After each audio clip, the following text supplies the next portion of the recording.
Welcome, everyone, to the Berlitz Language and Culture podcast. Great to be here.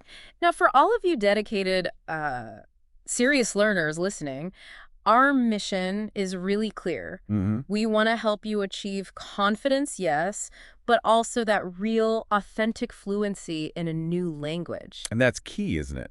Because at Berlitz, we really understand that becoming truly fluent, it goes way beyond just memorizing words or grammar. Exactly. It's also about that crucial cultural training, understanding the little nuances that make a language, come alive. Yeah. Think of it maybe like learning a complex instrument. Yeah. Mastering a language is this hugely rewarding challenge. That's a great way to put it. Each skill opens up expression. And today we're diving into something specific in French that it seems straightforward maybe at first glance. Right, but it really unlocks a new level of precision. We're talking about French negation.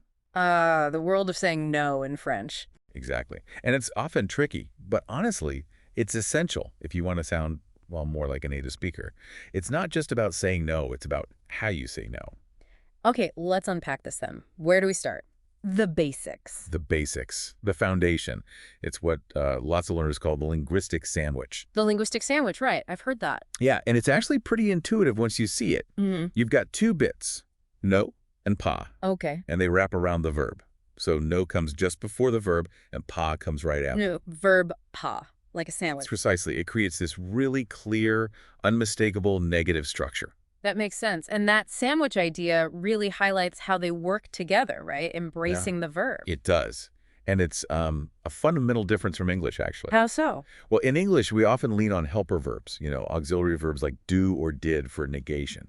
We say, I do not want, or he did not go. Right. French, instead, it builds these negative markers, the ne and pas, directly around the main verb. So it's more integrated in a way. Yeah, exactly. It makes it very concise, very direct. And honestly, mastering just this basic structure, it immediately elevates your French. Makes you sound clearer, more natural. Definitely. Clarity is key. Okay, let's maybe walk through a few examples to make it stick. Like, I don't want. Simple. Je ne veux pas. Si. Ne veux pas. You don't know. Tu ne sais pas. Same pattern. Ne sais pas. Got it. And, he doesn't eat. Il ne mange pas. And it works for groups, too, like we don't speak. Yep. Nous ne parlons pas. The structure holds firm. Even with different tenses. What about, they won't come? Future tense. Still works. Ils ne viendront pas.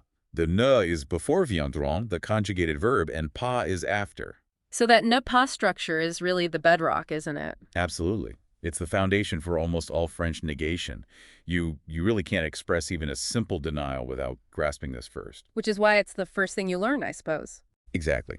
Once you're comfortable placing ne and pas correctly around your verbs, well, you've unlocked a huge chunk of everyday French conversation. It just provides that clarity. Total clarity. It eliminates ambiguity. When you say, je ne veux pas, there's zero doubt you mean I don't want. This foundation really sets you up perfectly for the more complex stuff. Okay, so that's the essential no but pas, your bread and butter negation, you could say? Yeah. But French doesn't stop there, does it? This is where it gets really interesting, I think. Oh, absolutely. French goes way beyond a simple, you mentioned nuances earlier. Yeah. Well, think of it like, I don't know, a painter's palette. French gives you this whole sophisticated range of other negative expressions. It's had more specificity. Exactly. More nuance, more detail. It's not just what you don't do, but maybe how you don't do it, or when, or even with whom. Allows you to complain like a true Frenchie, perhaps. Huh. Okay, so beyond no.pas, what other tools do we have in this negativity toolkit? Well, there are several really common and useful ones. Think of them as specialized negatives. First up, let's talk about ne jamais. Ne jamais. That means never, right? Exactly. Never. And it immediately adds this dimension of time, permanence even. So instead of just, I don't understand, which might just be right now. Right. You could say, je ne comprends jamais. I never understand.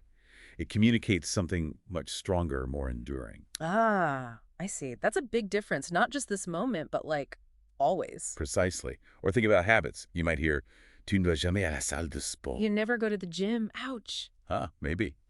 Or, nous ne regardons jamais la télé. We never watch TV. It implies it's a consistent non-action, a standing rule almost. Adds a real sense of finality. Okay, ne jamais for never. What's next? Next, let's look at ne rien, R-I-E-N. Rien. That's nothing. Nothing, correct. Yeah. This one's super versatile for talking about the absence of a thing, an object, or sometimes an action, like je ne fais rien. I am doing nothing, or I do nothing. Right. It clearly states a complete lack of activity at that moment. So it sort of replaces the object of the verb with nothing. Seems quite direct. It is. Consider il ne dit rien. He says nothing. Maybe he's being quiet. Exactly. Or a phrase you might hear often, maybe with picky eaters, elle ne veut rien manger. She wants to eat nothing. So rien acts like the direct object there. No food desired. Precisely. It's all about the total absence of something specific. Okay, I can already see how these are much more specific than just ne dot pas. What if you want to say something's finished? Like, you used to do it, but not anymore. Perfect transition. For that, we have ne dot plus, P-L-U-S. Net, no longer, or not anymore. Exactly.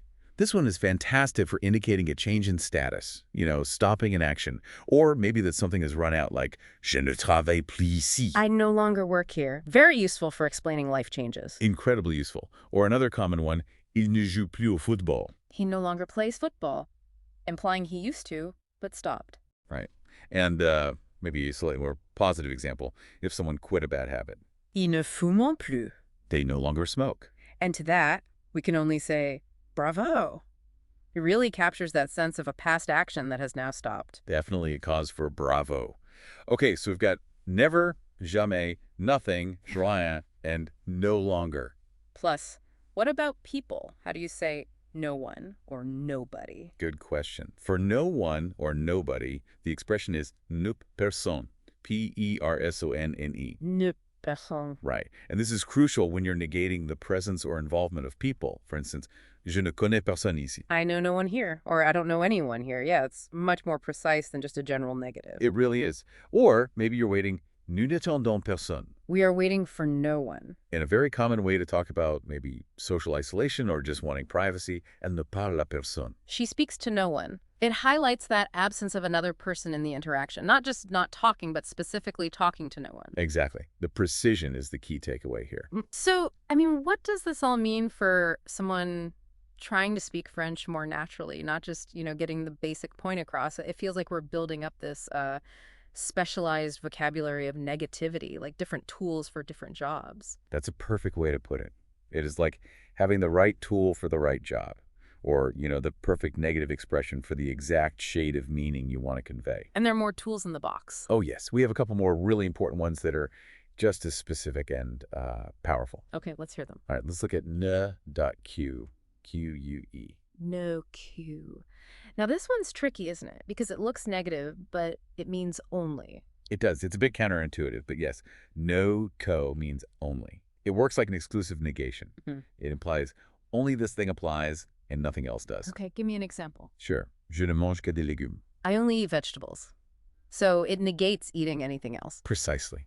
It's fascinating, like you said, because it feels positive stating what is, but it's built using that negative structure. It limits the scope. Interesting. Another one. Il ne boit que de l'eau. He only drinks water. Specifies the one single liquid. Right. And consider this one. Il ne parle que français. They only speak French. Now, this example here, it perfectly illustrates why having that comprehensive language and cultural training, like the kind Berlitz offers, is so valuable for real fluency. How so? Well, knowing how to say they only speak French is great grammatically. But understanding the cultural context, why someone might say that, how it's perceived by others, the situations where it's relevant, that's just as vital as the grammar itself. Ah, I see. It's not just the words, but the whole world around them. That speaks to the precision French demands, doesn't it? Both linguistically and culturally. It really does. Okay, one final major one for today. Right. Knows aucune, A-U-C-U-N, and sometimes with an E at the end. Aucun. Or aucun. This means none or not any. Exactly, none or not any. And this expression is used with nouns.